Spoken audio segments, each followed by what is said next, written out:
And when you knock us down, we're going to get up. And on the way up, we're going to bite a kneecap off. Go ahead and say it, Ed. Go Tigers! When I woke up this morning, I was feeling pretty dangerous. You like that? You like that? F it. Jamar's down there somewhere. The New Orleans Saints select Marcus Davenport. No! Splash Brothers. Yeah. It's playoff. Keep going, Brace. The playoffs? Don't talk about playoffs. If it doesn't fit, you must acquit. Tuesday, then we got New Year's the next weekend. Be looking for, we're definitely going to try to put out some graphics next week because, I mean, a lot of people, it might be their championship week. Lord, I hope nobody's really playing in week 18, but it's going to be championship week, so I don't want to leave y'all hanging. If you did make it to the championship, congrats. I'm going to try to put out some stuff because there's going to be a lot of crazy, because people are going to get eliminated from the playoffs. There's probably going to be a lot of backups playing next week. So I'm going to try to get a waiver graphic for sure out and a start-sit-sleeper graphic for sure. I don't know if we'll get a pod. If we do, it could be like a combined pod with just a few waiver picks and start-sit-sleeper picks all in one. If we get time to do that sometime next week, I will let y'all, we'll just be looking for it. But if we don't, we're definitely going to get some graphics out. So be following us on our Facebook page and the Dirty Boot Sports Facebook page, and be looking for those graphics to come out next week if we don't get any pods out. And so y'all just hang in there with us next week, and then that'll pretty much wrap up the season. The week after, I will be out of town. It'll be up to Clay and Josh to hold the fort down in that week 18 pods. So just hang in there with us. If not, we'll definitely get some more graphics out for that week. And then we'll probably have a couple special episodes at the end of the year, just to kind of go over some awards for fantasy players, and just talk about how the season went and the craziness and how it didn't go how we thought, how it did go how we thought toward the end of the year to wrap up the fantasy season for this year. I know it's crazy. It seems like it's flown by, but that's where we're at. But we're going to go get started the Start Sit Sleeper pod for week 16. And first and foremost, as we always do, we're going to start with a word of prayer. And Lord, just thank you for blessing us as you always do, as we are not worthy for any of these blessings that you continue to bestow upon us, Lord, but you do it anyway. And we appreciate it and are thankful for it. And just please let whatever we do to serve, do it in your name and to serve you, Lord, now, no matter how small. And please be with these people that are on our prayer request. Nora K. Meredith, she's undergoing her treatment for that rare form of lymphoma, Lord, and her and her family and the doctors overseeing her. If it be your will, Lord, just please place your hand on her and heal her of this terrible disease. And be with the Tech family, stabbing family victims as they grieve and continue to try to get past that tragedy, as well as Jonesboro family, the families in Jonesboro after the multiple tragedies that happened not too long ago. As we're coming up on this time of Christmas and New Year's, Lord, as it's going to be tough not having those families there as they were taken from them too early, or as you called them home, Lord. And just please be with those families as they're going through this time, and just help them through this and help them turn to you, Lord, during this time. And then also Israel, as we've been praying for them, and hopefully it comes to a stop somewhere in the near future, Lord, and these people turn to you, as we know you're looking out for them. But if it be your will, just stop the ceaseless violence. And also Mr. Jeff Candy, whatever he's going through, Lord, just please be with him. And Everett McCurry, as he's recovering from a major life-saving heart surgery. It seems he had a little rough patch there, but seems to be doing a lot better. Just please be with him and help continue to lift him up. And if it be your will, place your hand on him, as he'll have one heck of a testimony one day, Lord. And just be with him and heal him if it be in your will. And just please continue to let us all go throughout life serving you and shining a light for you and leading people to you, Lord. Just thank you for everything you continue to bless with. In your name we pray, Lord. Amen.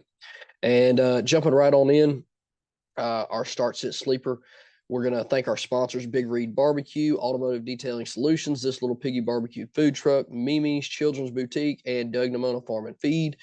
Just thank you, everybody, for continuing to support us throughout this year, and as long as you support us and the whole entire Dirty Boot Sports Network. We appreciate y'all. Thank y'all. And our title sponsor for this episode is going to be This Little Piggy Barbecue Food Truck. Talking about a guy that really gives back, and that's the whole reason that Jeff Candy's on my prayer list, because he held a fundraiser specifically for him. And what a good guy. And just keep an eye on his Facebook page under This Little Piggy LLC. And he primarily operates in the Jonesboro area that brings the best barbecue around to the people. You can find him, and you can find This Little Piggy Barbecue Food Truck and owner Kyle Terrell set up at events and festivals all around Jackson Parish. Keep an eye on his Facebook page for those areas and events that he goes to. Also, keep track. And to keep track, when you get your hands on some amazing brisket or pulled pork, just follow him on Facebook, guys. That's the best way to do it. And I've heard nothing but good stuff from his food ever since he started sponsoring this show. So we appreciate you, Kyle, and supporting us, and good luck, and I hope you have a Merry Christmas for sure. And we're going to jump right on into our news and injuries, which there are a tremendous amount because we're not filming. Sorry. Y'all never see my face. I try to hide as much as possible, but, we are recording this on, fairly early on Wednesday. And so there's not a lot of injury reports out it's fairly early on Thursday. I apologize. There's not a lot of injury reports out for Thursday. So a lot of these people that didn't practice on Wednesday, I listed them. A lot of them have that recurring trend there. They don't practice on Wednesday, then they practice on Thursday. So just keep an eye on some of these guys, but some of them have already pretty much been ruled out, or we think they'll be ruled out. So I'm going to talk a little bit about that. But number one's got to be Tyreek Hill with that ankle injury. Did not practice Wednesday. Mike McDaniel states it was just them trying to manage his reps, which probably means he's probably going to practice towards the end of the week and be a go. It does not worry me. I know he sat out last week, but I really think they're coming down to the wire. Miami is. They won last week, and they're trying to clinch a playoff spot and a standing in the playoffs. So I really think they're going to try to get him back, if at all possible. So I think Tyreek Hill comes back. Just keep an eye on him. As long as he practices in any capacity, I think he does come back for sure this week. Next is going to be Jamar Chase with that AC joint sprain. As we talked about on our waiver wire pod, which is why we had Tyler Boyd on there, I think that he's going to be ruled out. Now, Cincinnati has not officially ruled him out, and they're still labeling him as questionable. He did not play Wednesday. Did not practice Wednesday. I don't think he plays. There's been multiple reports from different beat writers and analysts saying that he's not going to play. So I think this is just Cincinnati not wanting to rule him out because they don't want to give any advantage to who they're playing this weekend in Pittsburgh. So that's Jamar Chase. Sorry, I keep saying Jamar. Apologize. It's Jamar Chase. But anyway, with the AC joint sprain, didn't practice Wednesday. I don't think he plays this weekend. Keenan Allen with a heel injury. Honestly, I've got Keenan Allen on all four of my teams. We should have enjoyed it while it lasted. One of the best seasons he's had fantasy-wise in his career. And, we made it through about, 3/4 of the season without him missing hardly any games. And here it is right at the end. You hate it at the end like this during the playoffs. But heel injury, didn't practice Wednesday. He's been working with trainers on the sidelines. But honestly, with their minimal chance of the playoffs, no Justin Herbert, where's the urgency for them to push him to play, really? And they just probably need to get some of their younger guys some more experience, like Quentin Johnson and everything. If he does practice, I think he does play. But, like I said, why would you expect them to push him to play? So I would prepare not to have him, but just keep an eye on his practice regimen. Josh Jacobs with that quad injury. Per Antonio Pierce, the head coach, currently interim head coach, he said he's trending to play. And that's pretty much all the update we have. And that was on Monday. No practice update since Monday. But that's all we got is he is trending towards playing from the coach. That's it. So keep an eye on him. If he doesn't play, I like Zamir White this week. Looked pretty good last week, and I like him again this week. So Josh Jacobs, just keep an eye on him. I wouldn't hold out hopes because they're not going to make the playoffs. So that might be the whole deal right now is why does he need to come back and play if they're not going to make the playoffs? But if he does play, I would fire him up for sure. Next will be Raheem Mostert with a knee ankle injury. Didn't practice Wednesday. This is the same thing we've seen for the last several weeks. He doesn't practice on Wednesday. limited, and then he gets in a full before the end of the week. I think it's going to be the exact same thing, but I put him on here just because he didn't practice, just in case people are freaking out. He's going to play. Michael Pittman in the concussion protocol left last week's game around the same time Zach Moss did. What a blow to Indianapolis, but he was limited Wednesday in practice. He's still in the concussion protocol. As long as he clears the protocol, I think Michael Pittman plays because he's already practicing, but it wouldn't be the first time we've seen somebody practice and then not clear protocol and not be able to play. So keep an eye to see if he clears the protocol. The only bad thing is he doesn't play till Sunday. So that's good. He gives him more time to clear it. Bad, which means your backup or whoever you might want to play him might play on Saturday. If it's me, if he has it cleared Friday, I'm playing the guy on Saturday and not taking the chance for him not to clear and play on Sunday. So that's just me. But he does have a decent matchup this week. James Cook out with an illness, kind of concerning because he was a full participant Tuesday, didn't practice at all Wednesday. Honestly, I just keep an eye on it because we've seen some guys miss games with illnesses this year because there seems to be like a lot of, flu and stomach virus going around in the NFL right now. I think if he practices at all, he plays, and I'm definitely starting him. But keep an eye on it. The fact that he practiced Tuesday, didn't practice Wednesday, I bet he doesn't practice today. But if he gets a limited in Friday, I think there's a decent chance he plays. But just keep an eye on that. Isaiah Pacheco with a shoulder injury, had that surgery, ended up getting ruled out last week. Andy Reid, man, used to be he was kind of one of the straight shooters, but he seemed to kind of hide his reports a little bit more. But he come out and said he expects him to play this week, and he was cleared before last week to play, but he ended up not playing, which is very odd because if he was cleared to play, then why didn't you play him? That means either he's not feeling good, he's not 100%. Well, I don't know, something's going on. And then there hasn't been a practice report all week on him. And we're sitting here at Thursday. Andy Reid said Monday that he expects him to play. So who knows what's going on with this? Keep an eye on it. If he practices, he probably will play, but I'm still worried about it, even if he does play, because with a shoulder injury with a running back, you hit a lot of people constantly. And I just feel like there's a high chance of reoccurrence with that injury. And if they're going to make the playoffs, they're going to want to keep him healthy. So why would they push him? And their backups, they honestly played pretty well in his stead. So I don't know. I'd keep an eye on it. If he practices, he plays. But if it's me, I'm not playing him. In my lineup, that is, for fantasy purposes. Devin Achane with a toe injury, didn't have a setback. He was limited all last week with this, ended up getting a limited practice in Friday and played.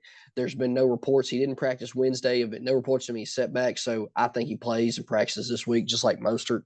So I wouldn't worry about that. CJ Stroud in the concussion protocol still not practicing, which is crazy. It must have been one heck of a concussion.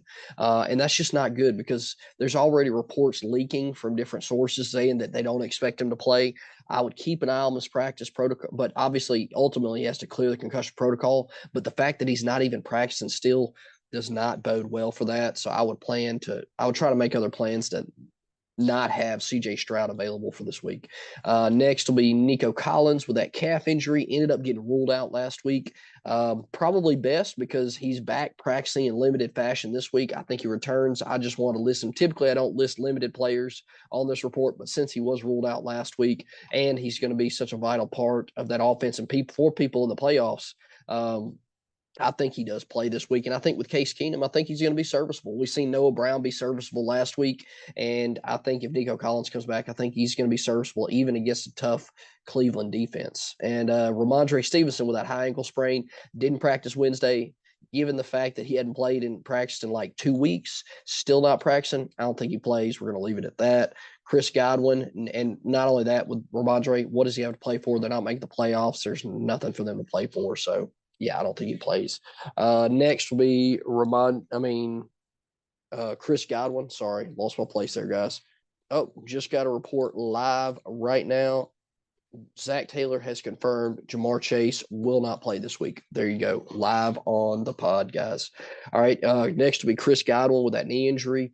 It's the same thing he did last week. Didn't practice Wednesday, got a couple limiteds in, goes out and balls out. I think it's the same thing this week. We just don't have an update for Thursday, but that's Chris Godwin. Did not practice Wednesday. I think as long as he gets some kind of practice in, he plays, and it's a great matchup against Jacksonville this week.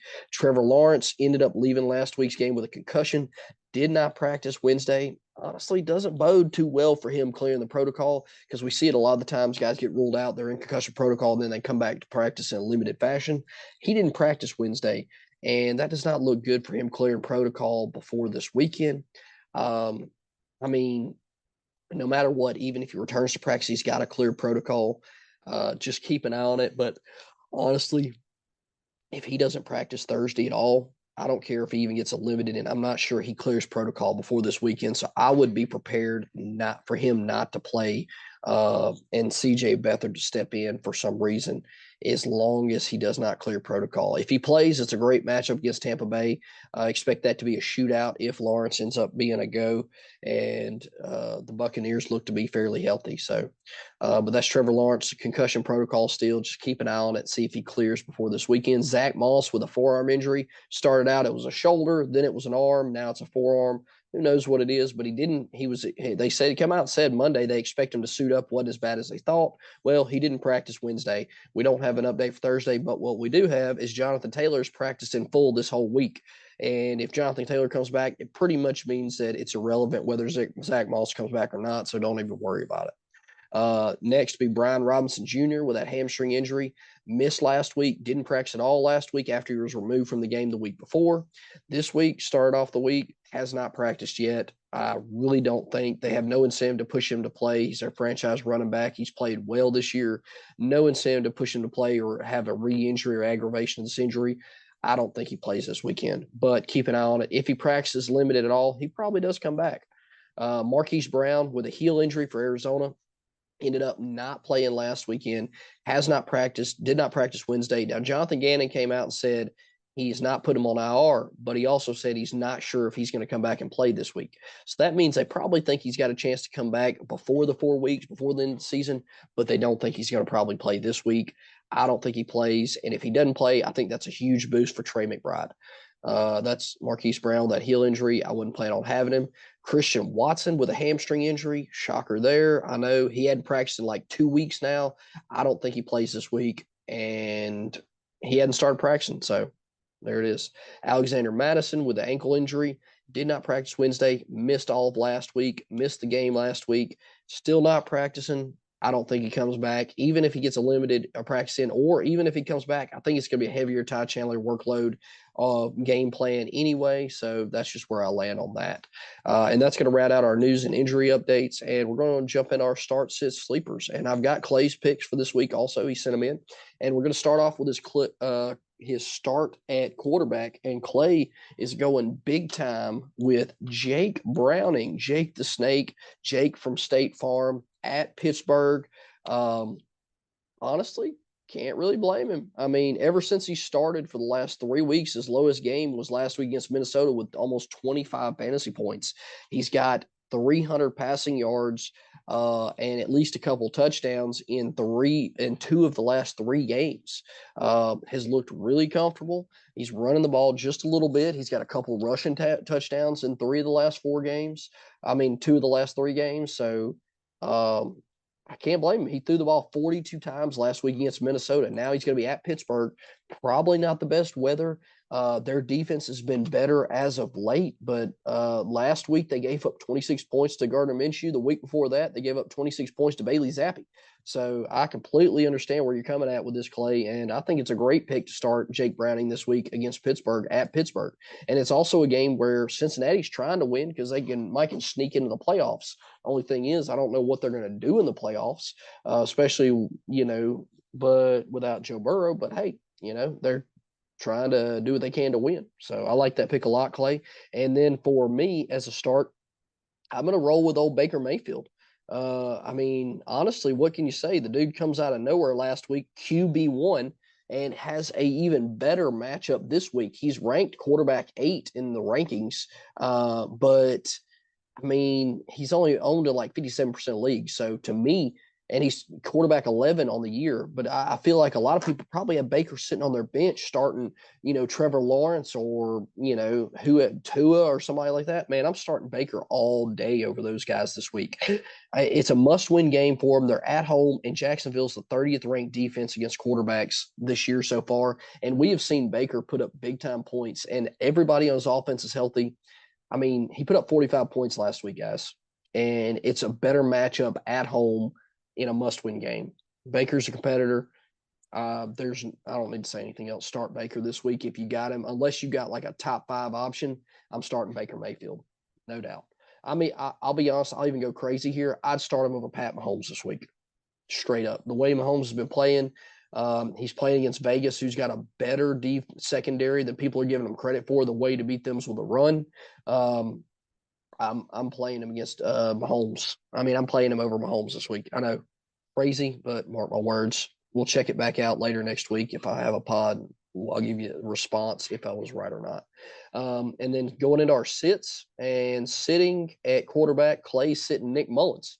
And I think this is kind of a gutsy call because Nick Mullins has been fairly decent this year and when he played. And this week, he's getting Detroit, who's got a banged-up secondary. They're 23rd in the league. Last week, he put up 23 points against Cincinnati, at Cincinnati, 300 yards, 2 touchdowns, had 2 picks, but he ran the ball 6 times. And he's getting a Detroit defense that is got a decent pass rush and a really good run defense, but not the best pass defense. So I kind of like Nick Mullins a little bit this week. Maybe Clay, Clay's made some gutsy calls this year that have turned out right for him. Maybe, he knows some inside information that we don't know, but Nick Mullins, Clay sitting him against Detroit this week. And then my sit for me this week is going to be Jordan Love, somebody that has had a pretty solid track record this whole year, honestly, and is QB 12 on the year, and has really only had 2 down games all year. But one of those games was 2 weeks ago against the Giants, at the Giants. Now he's going to be at Carolina. He's going to be down Christian Watson and probably Jaden Reed. He doesn't have Luke Musgrave. Aaron Jones is banged up, but he's back. A.J. Dillon's banged up. He's honestly struggling to look for players in this offense other than Romeo Doubs, and looks like Dontavian Wicks. I mean, and not only that, but Carolina is the number 1 defense against quarterbacks in the NFL because you just don't throw a lot on them because you don't have to. Typically, you got the lead, you're running the ball. They don't put up a lot of points, so they really never retake the league. I'm not saying he has a bad game. I just don't think he's going to have a really good game. I think it's probably going to be one where you look at about 15 points, and that's probably the best. 15 to 17 points is the best you're going to get out of him. And if you're in the playoffs, semifinals, whatever you're trying to do, you got some guys that are out, you're looking for maximized potential. And if you're trying to decide between Baker and Jordan Love, hello, Baker. And if it was me, honestly, I'm going Nick Mullins over Jordan Love. That's personally. But yeah, so I think it's going to be a run-heavy game script for Green Bay, and I just don't like Jordan Love this week, even though he's been solid all year. Going to sleepers, and Clay's sleeper at quarterback is going to be Zach Wilson. And I don't know if he realizes this or not, but I am not 100% sure Zach Wilson's playing this weekend. He's in a concussion protocol, still did not practice Wednesday. I really don't think he's going to practice, guys. Robert Saleh said they're not closing the door yet, but I don't think he practices or plays. And then they're playing Washington. So maybe Clay's just thinking, don't start him because he does not think he's going to play. But either way, Clay's sleeper. I mean, he's thinking start him because he's playing Washington if he does play. But either way, they're playing Washington. It's a good matchup. But if he does, I think there's a solid chance he doesn't play Clay. But if he does, Clay's saying start him. And I'd start him over Jordan Love if he does play, honestly. And then my sleeper, we're going for the hat trick, guys. Joe Flacco, 3 weeks in a row, he's going to be my sleeper. And they continuously – all right, Joe Flacco, guys, all right, Zach Wilson's not even projected any points. All right, hear me out here on ESPN. Zach Wilson's not even projected any points. Joe Flacco is ranked after Zach Wilson. I don't get it, guys. Like, I don't know what they think Joe Flacco's. I mean, I get that he's not going to win the league or win the Super Bowl. He's not MVP or nothing. But the dude's throwing the ball 44 times at least a game. And technically, he's throwing it 44.75 times a game with at least 300 yards and at least 2 touchdowns in the last 2, and at least 2 touchdowns in every game he started so far this year. Now, he's throwing a lot of picks, don't get me wrong, but he's throwing the ball enough where he's going to get you at least 20 fantasy points, and he's had at least 28 the last 2 weeks. Sign me up for Joe Flacco at Houston all day, who's only the 22nd ranked secondary against quarterbacks, 22nd ranked defense, but mainly secondary against quarterbacks in the league. And I think he does it again this week. I'm starting Joe Flacco in 2 leagues, and one of the leagues, I mean, I've got Geno Smith in, and I'm starting Joe Flacco. And anyway, I don't know what they're doing on ESPN ranking him so low, but I'm starting Joe Flacco at Houston. And he's got playmakers in Njoku, Cooper, Elijah Moore.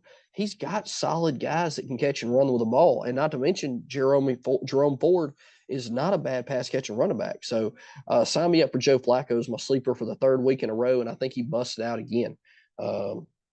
And then that's going to close out our quarterbacks, guys, and we're going to jump right on at our running backs. And Clay's start at running back is going to be Jahmyr Gibbs, and I'm right there with him. I mean, Jahmyr Gibbs is really turning on as of late. This week, it's a little bit tougher matchup. Let's see, let me get the rankings back up here. Yeah, this week it's a little bit tougher matchup. He's getting at Minnesota, who's the 7th-ranked run defense in the league. But I still think with his volume in the pass game, I think that makes him a viable option. I think if you got him, there's no way you're not at least starting him in the flex, if not on RB2. And I think RB2 is his floor right now. I mean, honestly, I think his floor is RB2 right now with his volume in the pass game. The last couple weeks, he's only gotten, a couple catches here and there, but he's been so efficient on the ground, averaging at least 6 yards a carry on the ground, guys. And he's getting a lot of red zone work, 2 touchdowns last week. At Minnesota, this is a must-win game to me for Detroit because they've been stumbling a little late. They got some guys nipping on their heels for that number 1 position in the division. So I think this is a great pick for Clay this week as a start for Jahmyr Gibbs. And then for me, my start's Jonathan Taylor. He's back practicing full. Zach Moss is banged up. It's going to be Atlanta. At Atlanta, it's kind of a tough matchup. You're probably thinking, well, he's coming off that injury. He's practicing in full. They said he was kind of close last week to playing, but he ended up getting held out an extra week. They're in playoff contention. They're trying to make the playoffs. So I think, and with Michael Pittman possibly missing, still being in concussion protocol, I think Jonathan Taylor's the centerpiece of this offensive scheme this week at Atlanta. And I think they're going to throw him the ball. I think they're going to hand him the ball. I think it's a 25-touch game for Jonathan Taylor. And if you're getting that kind of volume, you're talking about at least a probably top 15 running back with that kind of a volume. And Atlanta has not given up a touchdown all year to a running back, if I'm not mistaken. And I think that ends this week with Jonathan Taylor, because honestly, it's just regression. And I think they're due to give up a touchdown. I don't think they go all year without giving one up. So I like Jonathan Taylor a lot this week. So I just think he's going to, if there's anybody that's talented enough to bust it open, and they got a great offensive line in Indianapolis, I think Jonathan Taylor's it. So that's my call is Jonathan Taylor start this week at running back. And then sit for Clay at running back is going to be Austin Eckler. And you cannot blame him on that.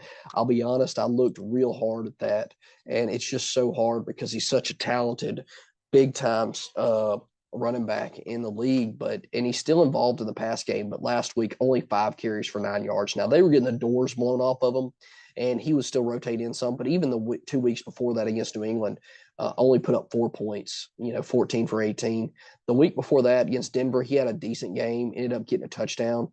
But this week at home against Buffalo has been better on defense as of late. And as much as this Chargers offense has struggled, I can't blame you one bit for saying sit Austin Eckler there, Clay. So I like that pick a lot. And then my sit's going to be Isaiah Pacheco. You heard a lot of the reasons why earlier when we were talking about his injury, but I'll run through them one more time. Coming back from that shoulder injury, honestly, I just feel like there's something up with this. I don't know. There hadn't been an update all week. Andy Reid comes out and says he was cleared to play, but he didn't play Sunday. I don't know why. I just think that's kind of strange. It's a decent matchup against Las Vegas, but also the guys that were in his stead, McKinnon and Clyde Edwards-Helaire, played very well in his stead last week, and it's a good matchup against Las Vegas. And if it's me and I'm the Chiefs, even if you got this game in hand, why would you keep playing Pacheco to risk re-injury of that shoulder? I think even if he does play, I think there's a decent chance it's probably a more of a 30-30 workload between all three of them, or if they get up big quick against Las Vegas for some reason, I think it's also one of those games where they end up just sitting him and letting the other guys take the workload to save him for the playoffs. So I just don't feel good about Pacheco. I would not play him if I didn't have to, not because it's not a good matchup. It is a good matchup, but just because of the injury and the other running backs playing well enough to float them to get them to the playoffs. So that's my pick. I'm sitting Isaiah Pacheco. And then at sleeper, Clay has that Ezekiel Elliott, which I think is a solid sleeper pick. Some people are worried Ramondre Stevenson's coming back. I don't think he's coming back. Some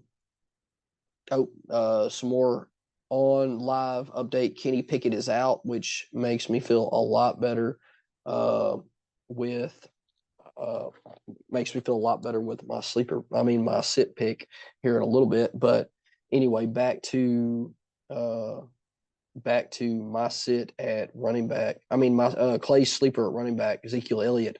I think that's a solid pick because I think Ramondre misses again this week. And whenever Ramondre misses, it looks like Ezekiel Elliott gets a line, like pretty much all the work in the backfield for New England. And as we've seen the last couple, I mean, he had 11 carries, 25, but he had 5 catches for 21.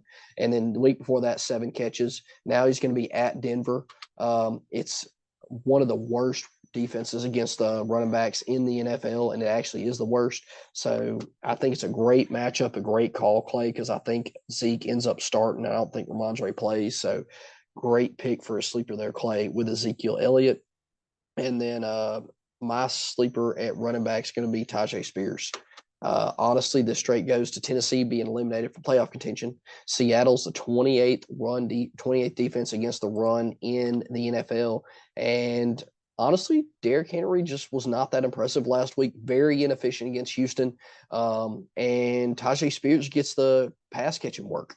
So even if it's like a 50-50 workload and Tajay Spears gets the pass catching work against a terrible run defense, I think this is the game that we see Tajay Spears come out and they see what he has and what he can do for them for their future. So I think Spears is a sneaky flex play at worst. And if we, for some reason, get news about some kind of bogus injury for Derrick Henry, obviously Tajay Spears is like probably an RB2 with that workload. So Tajay Spears is my sleeper at running back, and that's going to round out our running backs for our sleepers and our running back position, period. We're going to jump right on into our wide receivers. And Clay and I have the same start at wide receiver, and for good reason, because I think he's due, and I think it's prime position for Mike Evans to come out and have one of those crazy, 200-yard, 2-touchdown, 3-touchdown games.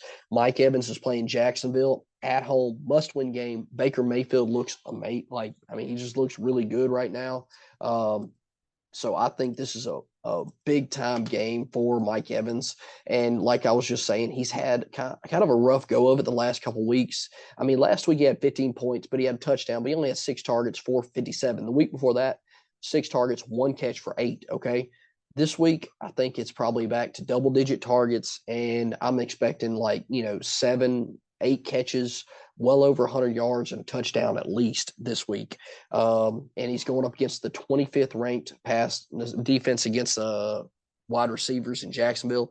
And I mean, he's wide receiver 8 on the year, guys. And I know he had a couple bad weeks, but I think he gets back on track this week. So for Clay and I both, our start is Mike Evans. So get him in your lineup for sure.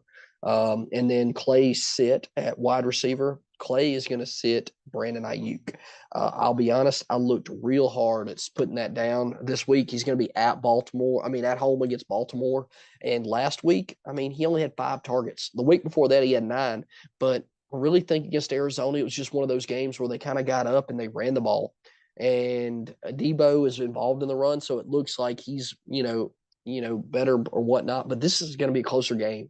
I think, personally, I think Ayuk's still going to be involved. That's going to be a tough defense to go up against, but also Baltimore secondary is not as good as it was after they lost Marlon Humphrey.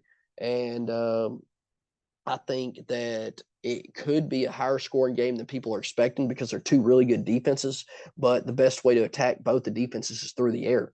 And I think it's a decent game for Ayuk. I don't think he's going to be like blowing the doors off by any means, but I could definitely see why Clay made this pick as a sit. And I think if you got 2 or 3, I mean, I think he's a flex play.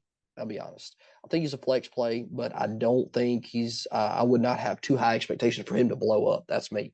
So that's Clay's sit at wide receiver is going to be Brandon Ayuk, and then mine's going to be Adam Thielen. Honestly, a guy that's just pretty much been phased out of the offense, not completely, but he's not getting the target load. This offense in general looks like a dumpster fire right now, as they're not putting up hard. I mean, they won last week on 3 field goals, but with 9 points. And that was probably their high for the last several weeks. Who knows? But he just has been on a skid as of late. A couple weeks ago, he had 12 points because he had 5 for 74, but he hasn't had more than 7 targets in the last 4 weeks. And I know 7 targets sounds like a lot, but when you're getting 7 targets, but you're only catching like 4 of them because they're probably not really catchable as it is, I just, I think Adam Thielen's somebody that if you're playing him in a flex, you probably don't even feel good about that. I'd play somebody with more upside. And this week he's going to be playing against Green Bay, whose defense has been pretty decent as of late, and their secondary has definitely been better as of late than it was earlier in the year. So I'm sitting Adam Thielen. And then sleeping, Clay is starting Odell Beckham. He thinks he's a good sleeper this week. I had him last week, and he pretty much spat in my face with like 1 catch. And I even started him in 2 leagues. So I was all in on Odell Beckham last week. This week, I'm not doing it again. For one, it's a good matchup, but I really feel like Isaiah Likely seems to be stepping into that that big time pass catching role for him and kind of coming forward in that Mark Andrews role. And I think that's taken away from their wide receivers a pretty good bit. And also, Beckham did not even practice Wednesday. And they did not specify the reason. And that's very concerning and strange. It could be just rest, but there's no specified reason for some reason on this injury report. So, but Odell Beckham is a sleeper.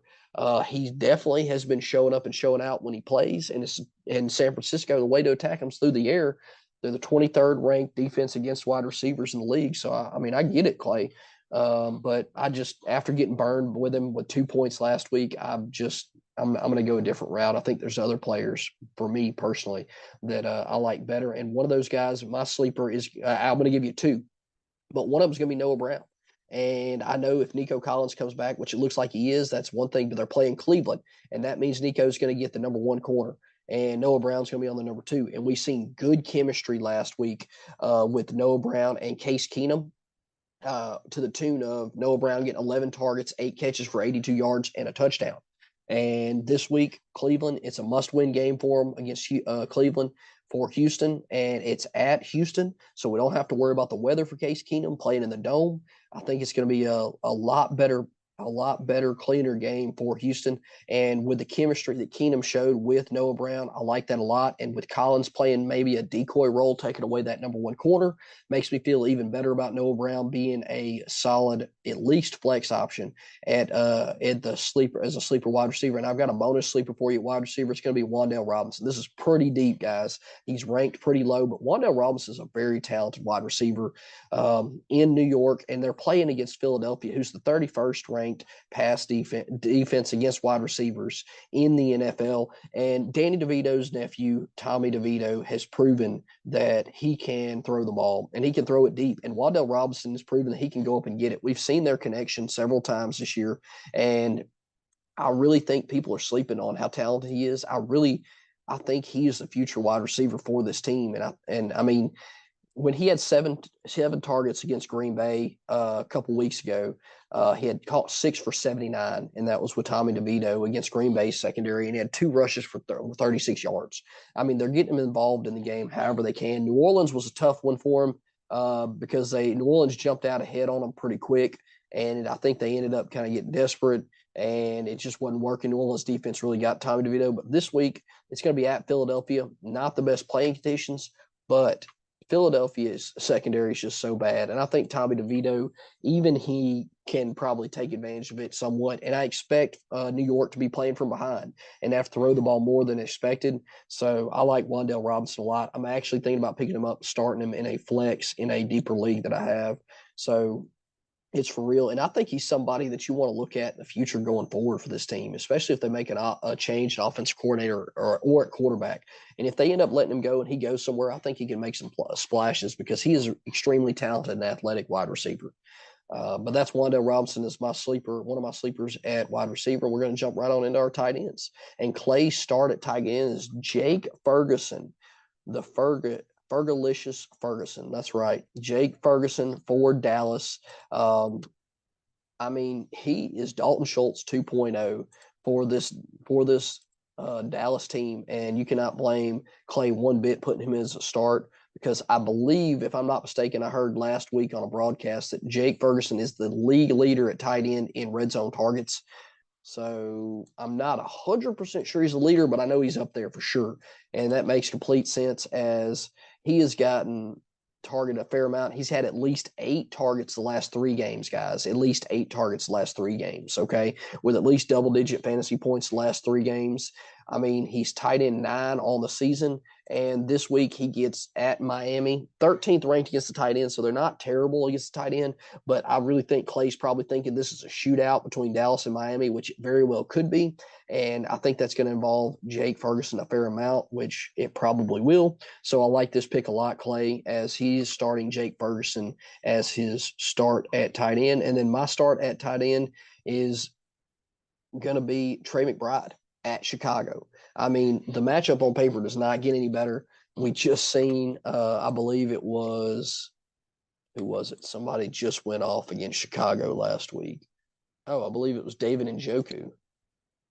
Yeah, David Njoku last week, 10 for 104 and a touchdown on 14 targets, guys.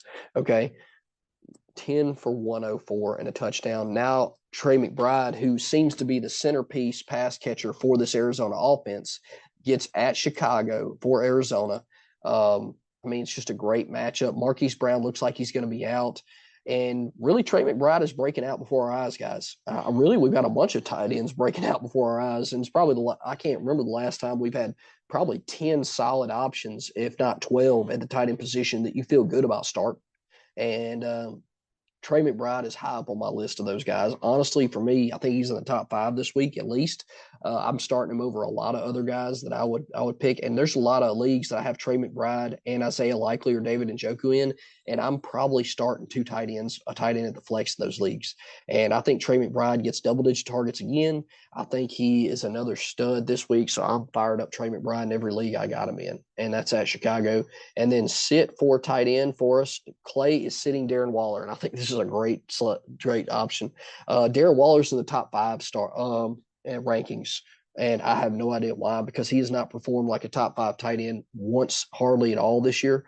So I'm right there with you, Clay.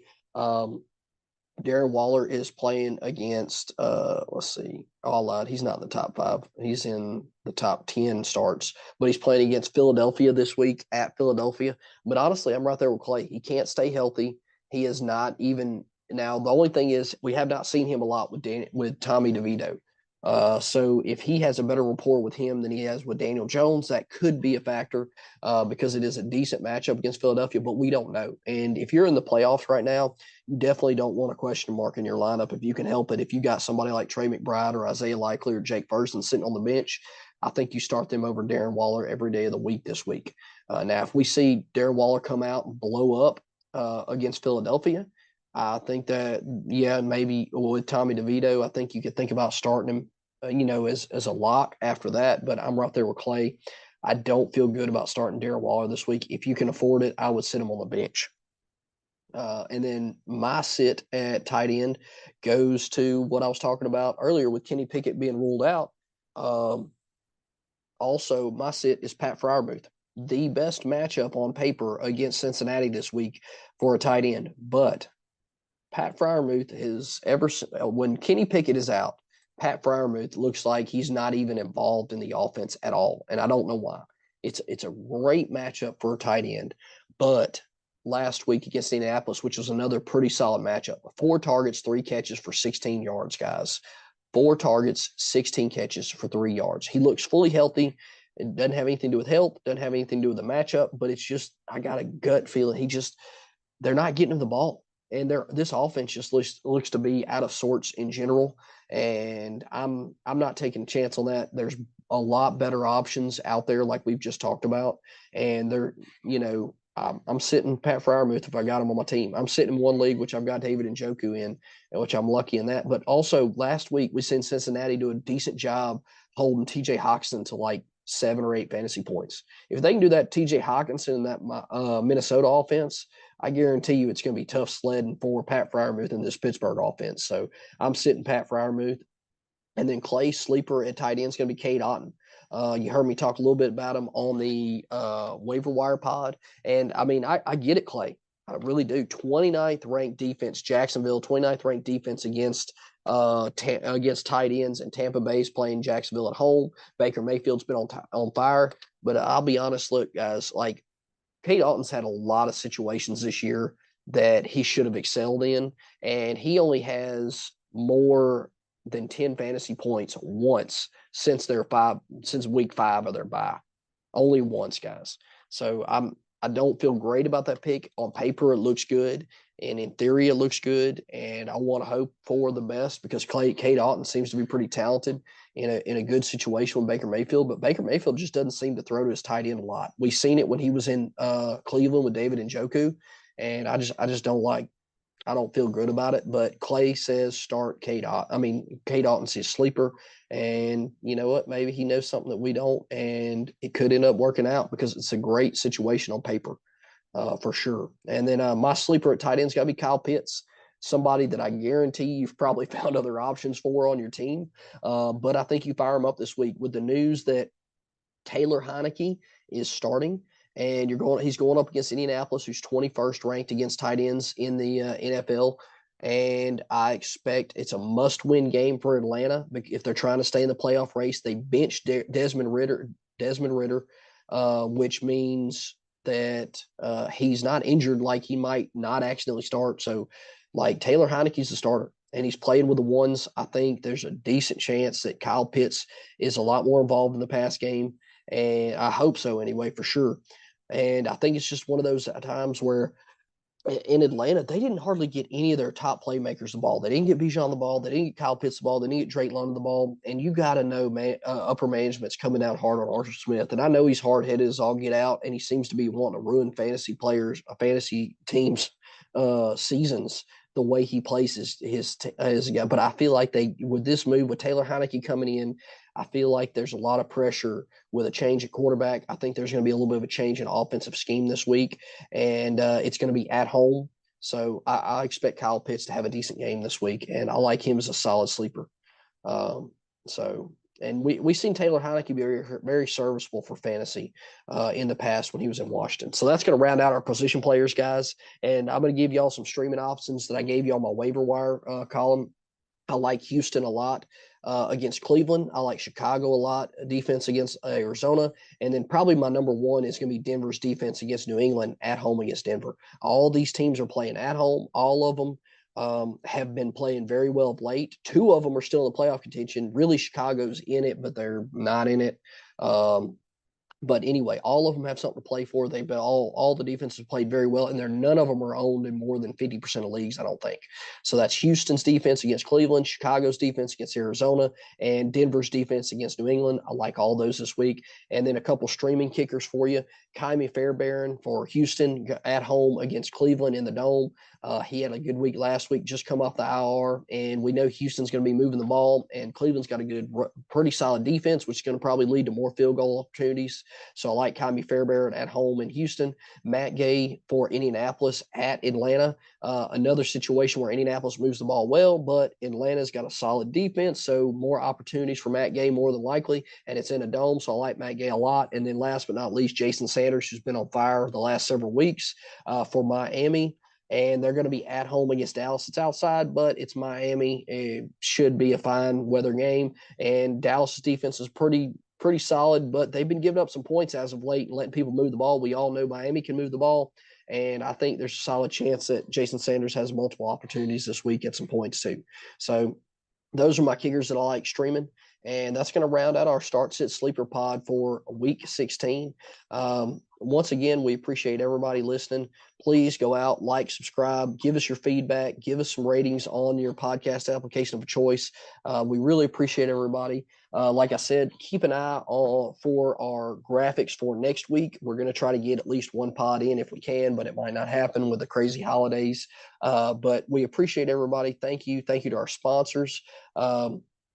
Also, remember our prayer requests that we listed, guys, and keep them in your thoughts and prayers. And we appreciate everybody. Have a Merry Christmas, and we will get back to y'all next week. Good luck this weekend in the playoffs, and y'all keep chasing that trophy.